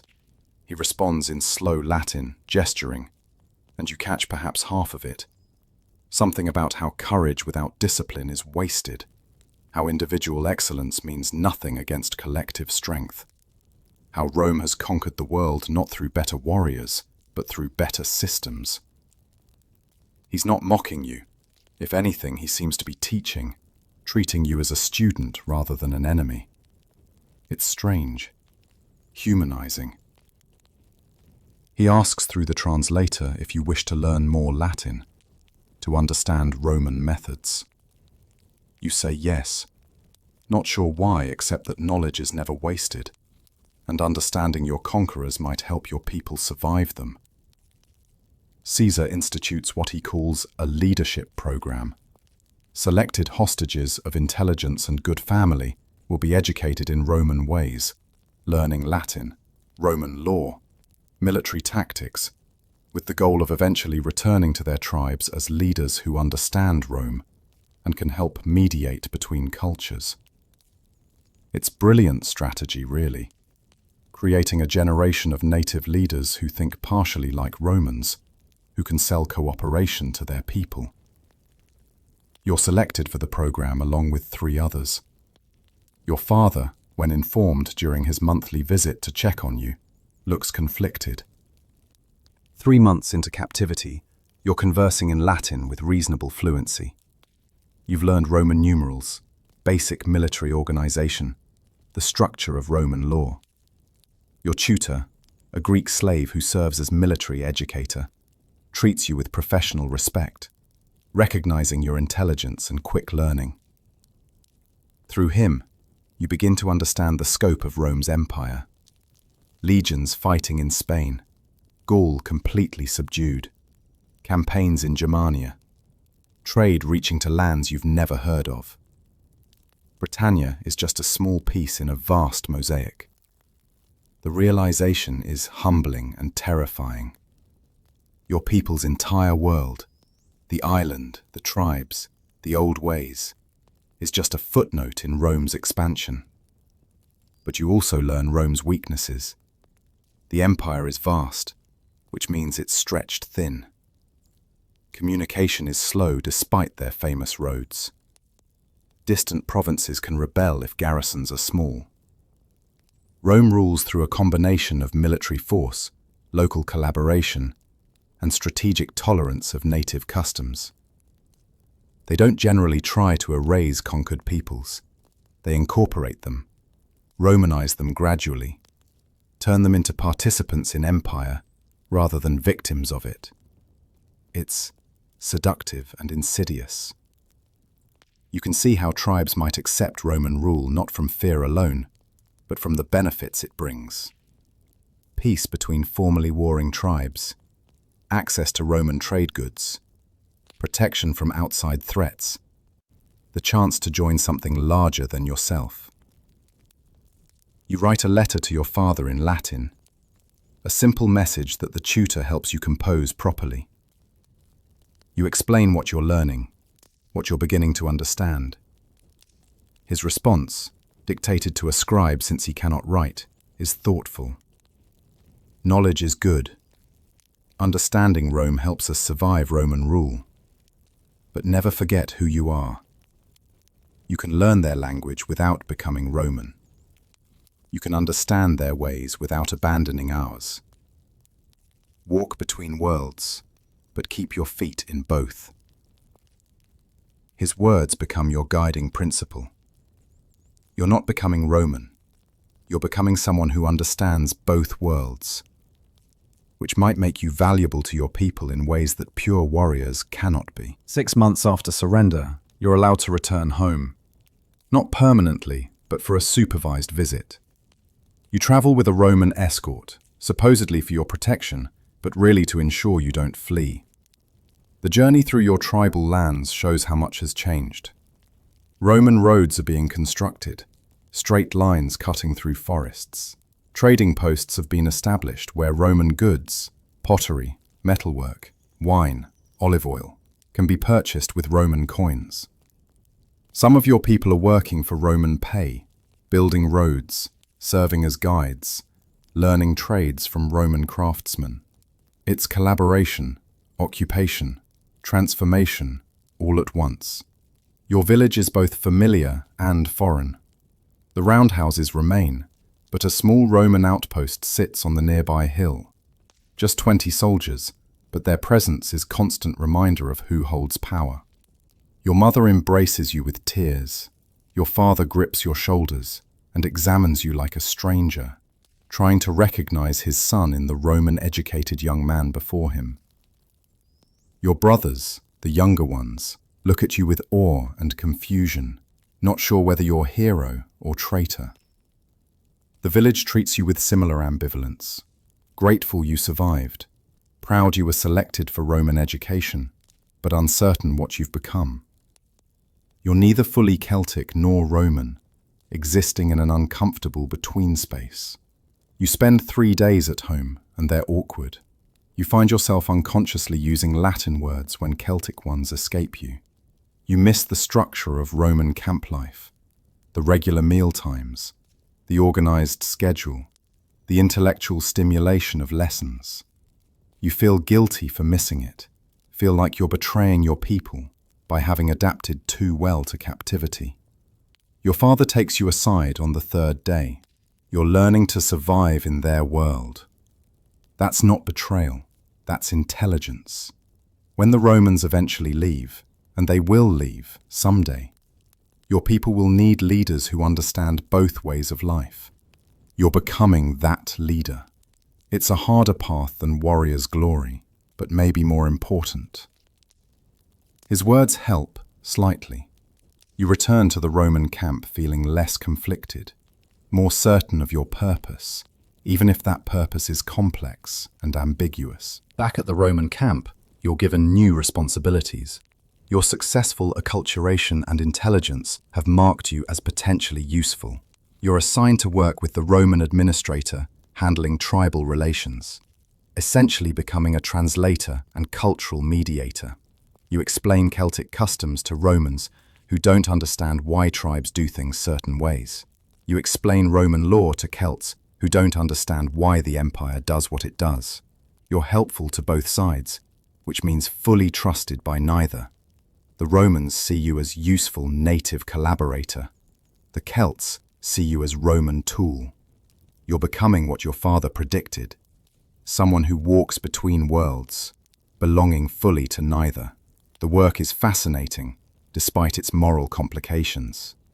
You help negotiate disputes between tribes that Rome prevents from solving through traditional warfare. You explain to Roman officials why certain religious sites must be left undisturbed. You help Celtic traders navigate Roman commercial regulations.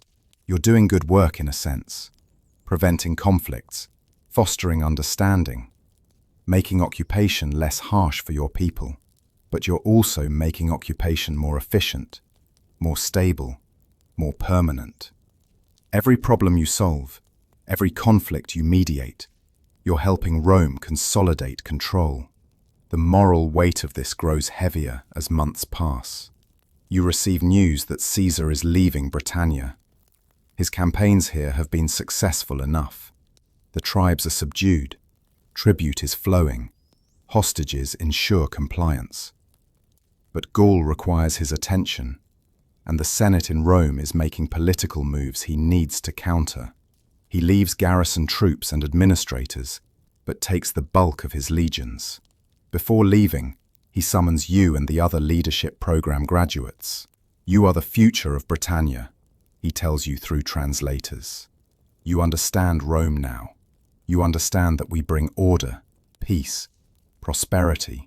When you return to your people as leaders, remember, cooperation brings benefits. Resistance brings only suffering. You've seen both. Choose wisely. He dismisses you with a wave, and you realize you've just been weaponized, turned into tools of empire maintenance without even realizing it was happening. After Caesar's departure, you're finally released from hostage status. You've served your year, demonstrated loyalty, or at least useful compliance, and you're free to return permanently to your village. The Roman administrator offers you continued employment. We need men like you, men who understand both cultures, who can help maintain peace. Regular pay, better accommodations, opportunities for advancement within the provincial administration. It's tempting, more tempting than you want to admit. Life in the village will be hard, uncertain, marked by the shame of defeat and occupation. Life in Roman service would be easier, more comfortable, with clear purpose and rewards. You tell them you need to think about it, and they grant you time, knowing that once you've tasted Roman comfort, returning to Celtic poverty becomes harder. You return to the village not as temporary visitor, but as resident, trying to reintegrate into a life you barely remember. Your mother is overjoyed. Your father is cautiously pleased. Your younger brothers are awkward around you, treating you like a stranger who happens to know family secrets. Your oldest younger brother, the one who fought with you, barely speaks to you.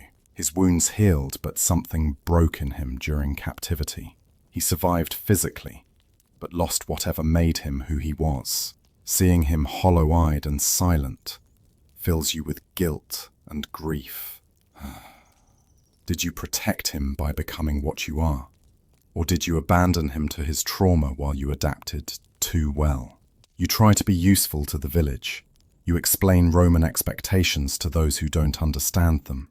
You help negotiate tax assessments, explaining what can be challenged and what cannot. You translate official proclamations from Latin to Celtic.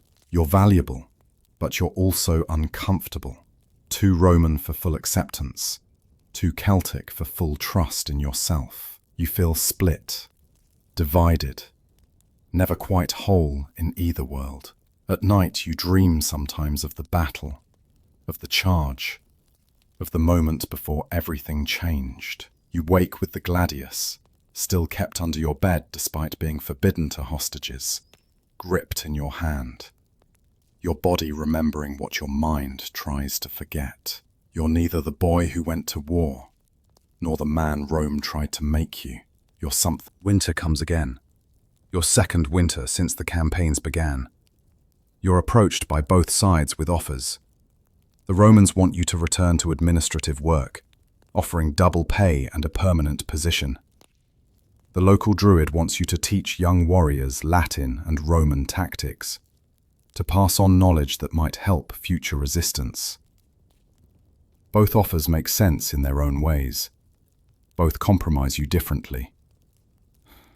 You realize there's no pure choice, no option that lets you be fully one thing or another. You're condemned to navigate between worlds, because that's what survival requires in an occupied land. You accept both offers, taking Roman pay while teaching warriors Roman methods, serving empire while preparing resistance, betraying both sides and helping both sides simultaneously. Your father dies that winter, not from violence, but from the wound that never fully healed, infection finally overwhelming him, despite the Roman medicine that delayed it for more than a year.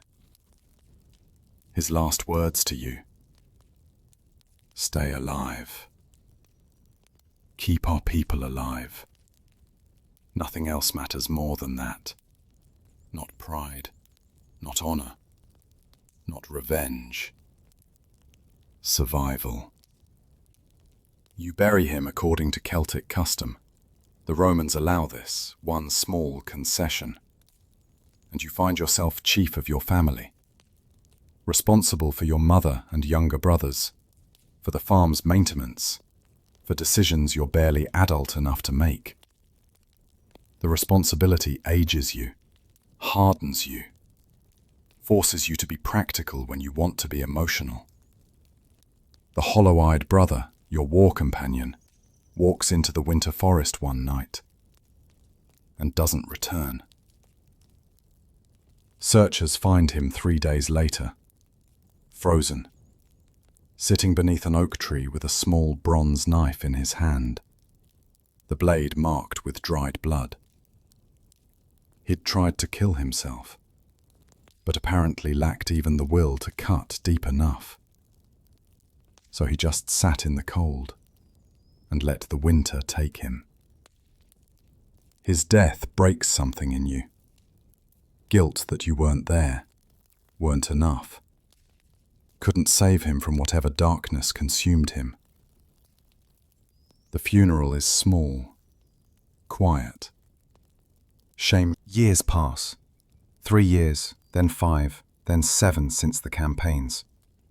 Rome's grip tightens but also normalizes.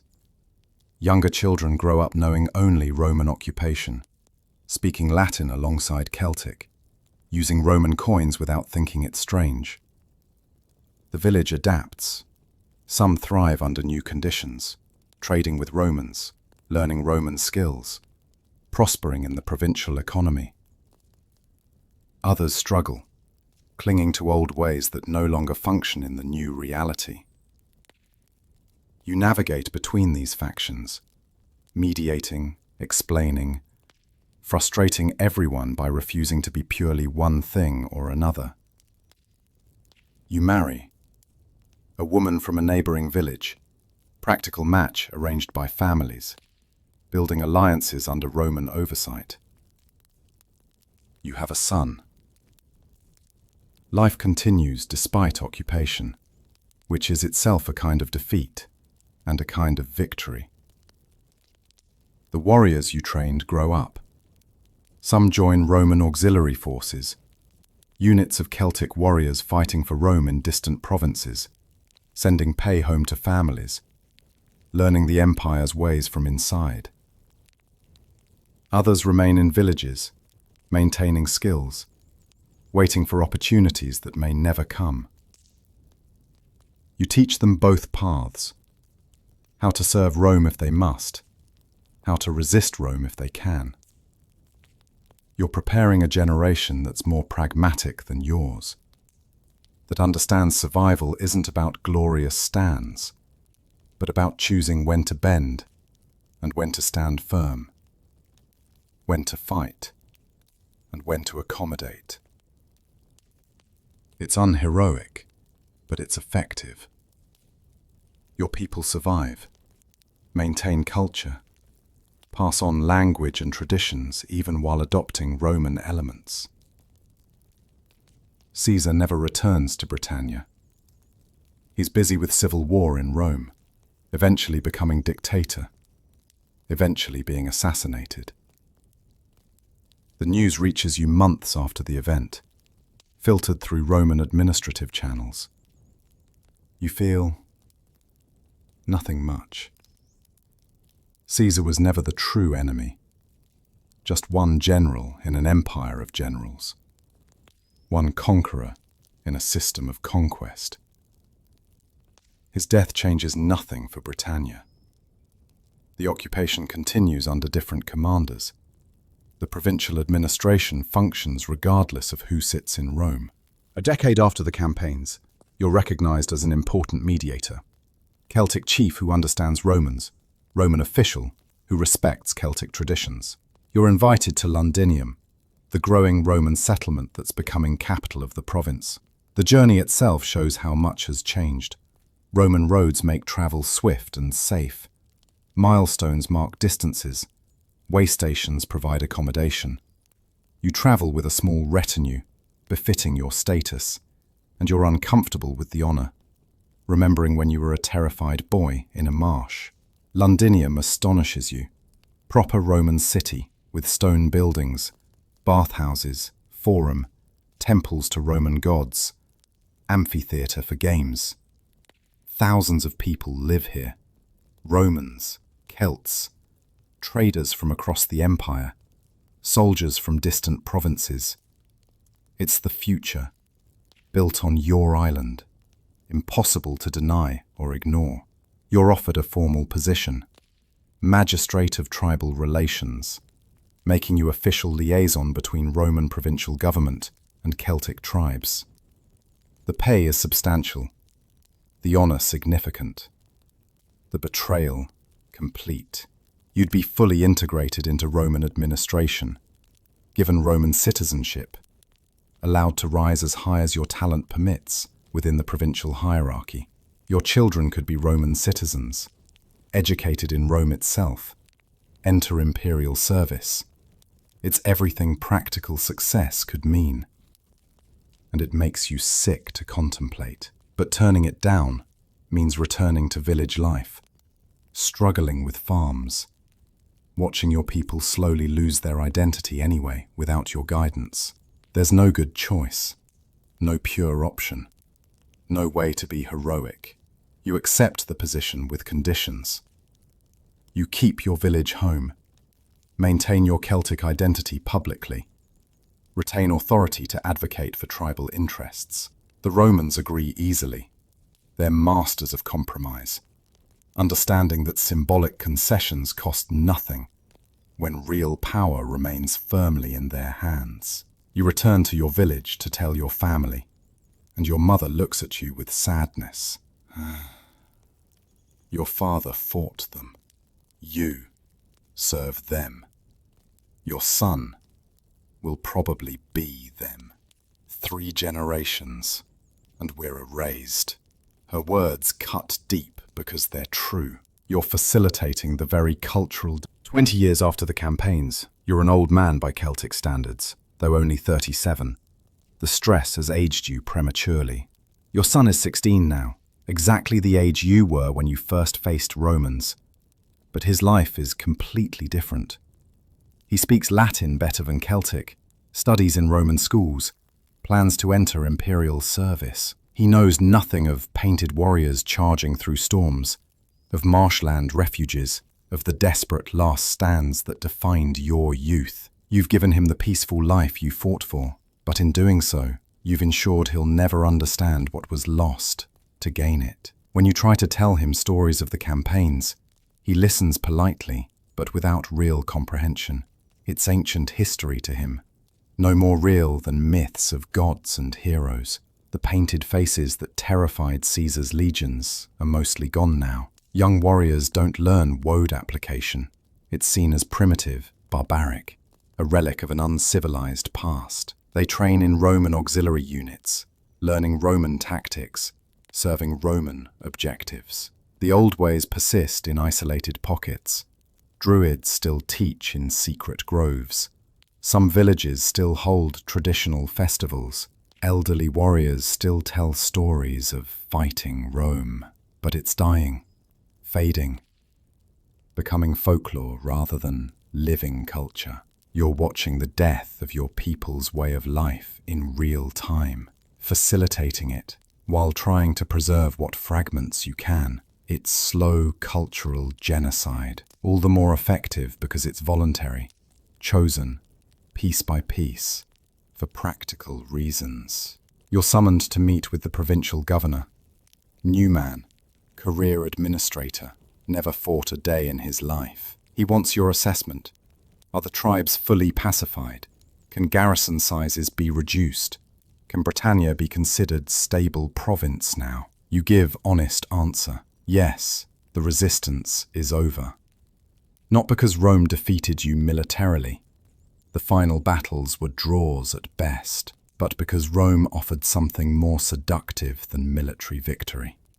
Normalcy, peace, prosperity, integration into something larger than tribal territories. Young people don't want to paint their faces and hide in swamps. They want Roman education, trade opportunities, citizenship rights. You've lost not through conquest, but through a You're 62 when you die. Old for your time, your survival itself unusual. Your son, now a successful Roman official, organizes a funeral that blends traditions. Celtic burial with Roman honors, acknowledging both worlds you inhabited. Young people attend who never knew pre-Roman Britannia, for whom occupation is just normal reality. They see you as a bridge figure, someone who helped their grandparents adapt to Roman rule, who made the transition smoother and less violent. They honor you for that pragmatism, that wisdom, that service. They don't understand that you also mourn what was lost in that smooth transition, that you spent decades facilitating the death of your culture while trying to preserve it. But something survived. In the Celtic words still spoken mixed with Latin, in the traditional patterns woven into Roman-style cloth, in the old gods worshipped alongside new ones, in the stories passed down, even if transformed, something persisted. You weren't the hero of songs, the warrior who defeated Rome in glorious combat.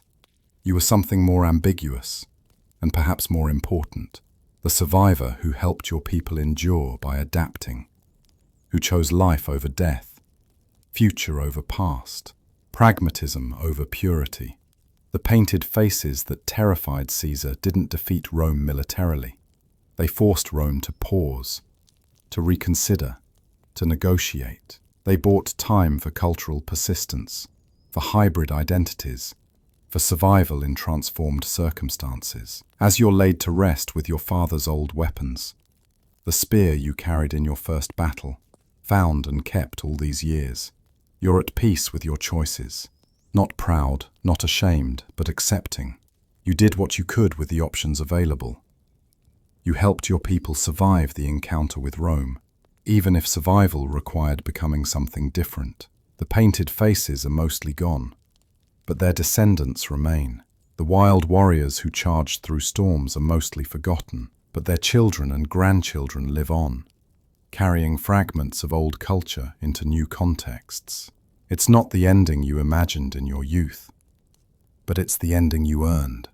Survival, adaptation, the messy, ongoing continuation of people who refuse to be erased, even when transformed. The story of how ancient Britons defeated Caesar isn't about So, there you have it. The story of how ancient Britons defeated Caesar, not with painted faces alone, but with something more complex and enduring than military victory. The Blue Woad, the storm-timed charges, the guerrilla tactics in marshlands, those were real, and they worked well enough to make Rome reconsider easy conquest.